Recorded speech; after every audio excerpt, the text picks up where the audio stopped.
好啦，咁咧喺今次呢個主日咧，就好恭喜在座能夠嚟到呢個聚會當中嘅人啦嚇。咁首先我想每一個都恭喜隔離先，恭喜隔離今日嚟到呢個聚會當中。係。咁因為咧我相信今日呢篇信息咧，會係你一生裏面其中一個最奇妙嘅旅程啊！即係會帶領你哋去一個好神奇嘅領域裏邊，等你對我哋所講嘅現實，我哋講嘅人生咧，有一個重新嘅一個認識。因為我相信一陣間我講嘅信息咧，好多在座嘅人咧，你哋佔9成9啦嚇，你連發夢都未想像過咧，會係一篇咁嘅信息嚟嘅。而事實上，我可以保證喺你離開呢個門口之前咧，其實你哋一生嘅觀點咧，都會完全改變嘅。而留意喎，呢篇信息只係一個開始啫。因為我哋嚟緊會有成20幾30篇信息咧，係陸續會俾你理解神嘅真實啦，我哋人生嘅目的啦，神係邊個啦嚇。所以呢個神奇嘅旅程咧，我相信係會每一個人一生都要經歷嘅，即係都要去學習嘅。咁首先我哋翻去上個禮拜我哋講到嘅題目啦，就係講到關於真知識啦。其實真知識我哋有少少嘅前言已經俾大家去知道嘅，但係真知識點樣可以用更顯淺嘅方法去形容俾大家去知道呢？其實真知識唔單止犀利在佢嘅知識裏邊所包含嘅意想不到嘅內容，最重要嘅就係佢裏邊所儲存嘅方法。因為唔單止係真知識勁同埋神秘嚇，最重要嘅就係話咧，任何人啊喺尋找到呢個真知識嘅過程嘅時候咧，佢都會知好多嘢。佢唔係淨係知知識啫，佢會知道關於神，佢會知道關於神係邊個啊？佢點樣掌管世界？佢點樣控制歷史？就好似上個禮拜我哋講到關於所有我哋講嘅科學都只不過係人尋找真知識裏邊嘅碎件。佢哋未揾到真知識，但係佢哋係接近真知識。當我哋接近真知識嘅時候咧，自然我哋所發現嘅好多嘅科學啊，我哋講嘅化學啊、數學啊、物理學啊、天文學啊、地理學啊、考古學啊，能夠所講嘅任何我哋喺大學讀得到嘅科目啦，全部都係只不過係尋找真知識嘅碎件嘅。就上呢兩個禮拜，當我哋同大家去剖析乜嘢係真知識嘅話咧，我相信你就會明白點解當我哋尋找呢種真知識嘅時候咧，會產生咁多呢啲嘅碎件。但係亦同樣就係我哋所講嘅大學、博士學位、甚至係教授。如果佢哋一生窮一生去尋找人類嘅知識學問，但係如果係冇咗呢一篇信息所講嘅內容咧，咁其實係枉費佢哋一生去尋找知識。因為知識嘅終極就係揾到呢一個重點，就係我哋所講嘅真知識。所以唔能夠淨係用知識或者真知識咁嘅字眼去形容當我哋要講嘅嘢，因為佢實在係一個好神秘、好偉大嘅題目，亦係一個好震撼我哋嘅心弦，亦讓我哋知道我哋所存在嘅呢個宇宙，又或者呢個世界，佢真正嘅目的，佢嘅創造主，同埋佢嘅意義。所以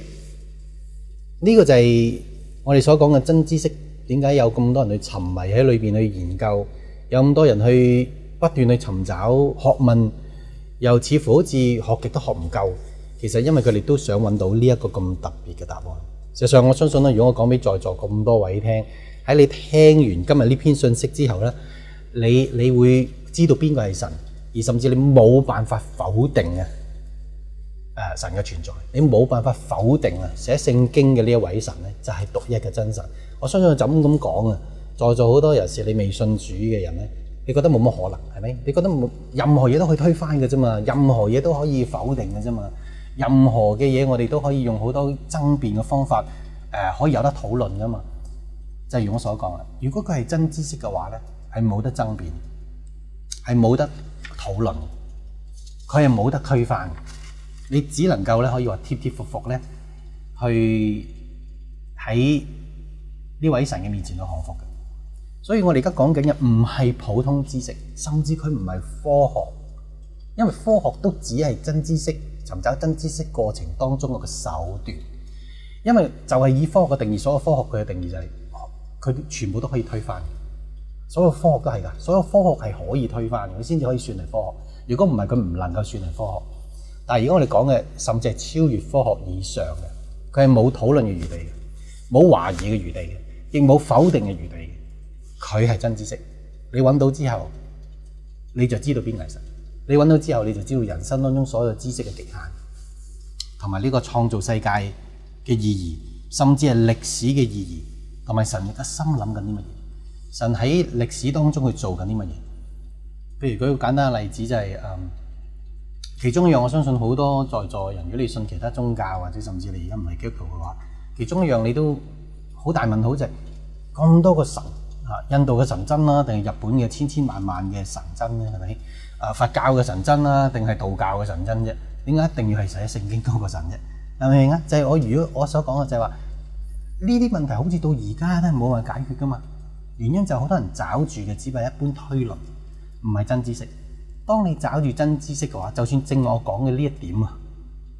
就喺今日同埋下個禮拜，我哋就會迎刃而解。或者你覺得有少少誇張啦，但係就係因為真知識係咁誇張，先至有好多人窮一生嘅時間，過千過百年咁樣去研究、去尋找。記住，佢嘅重要性唔係我喺度所強調。係過去歷史上一啲好著名嘅哲學家，柏拉圖啊、蘇格拉底啊、牛頓啊，林林總總好多我哋所認識嘅好出名嘅呢啲嘅科學家，甚至愛因斯坦，佢哋都係不斷去尋找緊呢樣嘢，而係佢哋所強調嘅。但只不過就係話喺今日呢篇信息，你會留意到就係原來過去係佢哋揾唔到嘅，但係今日我就喺度提供俾大家知道嘅。上次我哋講到關於真知識，佢人類能夠尋找到最接近嘅答案，就係佢哋嘅結論係乜嘢呢？喺過去嘅幾百年，直至到可以話喺10年前，關於人類喺歷史個案當中尋找真知識，佢嘅結論就係發現真知識應該存藏喺地理上、喺設計上、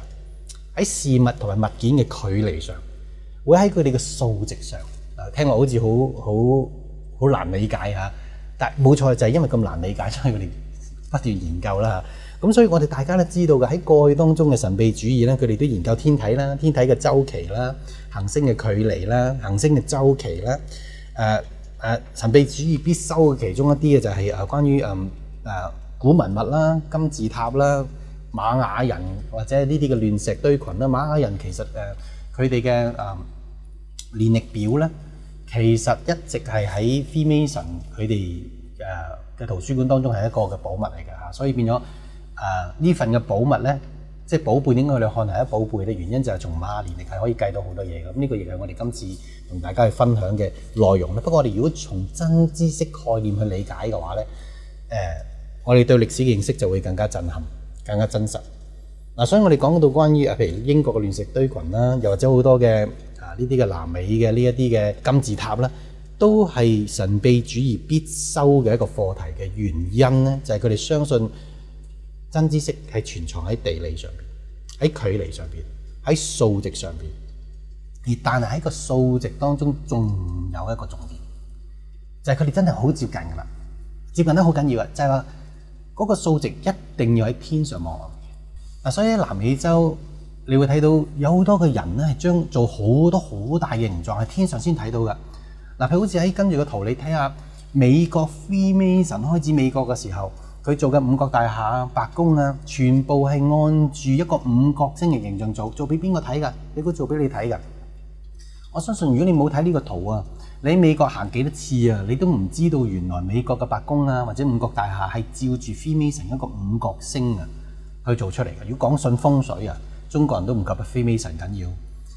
點解我哋咁做咧？原因佢哋覺得用咁嘅方法有兩個理由。第一個可以同天上嘅神溝通。如果我哋嘗試去睇下近呢10幾年美國嘅好多恐怖襲擊咧，你發現咧全部都係拉成係一個五角星嘅佢襲擊嘅地點。咁點解美國會咁做咧？係因為佢哋做俾天上嘅神。但係點解係五角星咧？因為五角星係火星戰神嘅一個嘅標誌。點解美國可以話自從喺歷史上只有一個國家由立國嗰日開始都未停過打仗，嗰個就係美國。點解美國佢哋嘅軍部係會用五角大廈去做啊？因為呢個係代表戰神、崇拜同埋敬拜戰神嘅意思。所以我而家講緊嘅就係話好多神秘主義啊 Freemason 控制美國嘅 Freemason， 佢哋都係看咧神係從天上望落嚟嘅，所以佢哋做一樣嘢就係佢哋嘗試做嘅建築物都係做俾天上睇嘅。原因佢想能夠第一同佢哋所信嘅神溝通啦，第二佢嘗試用呢個天上嘅神嘅觀點去睇呢個世界，希望去揾到一個題目。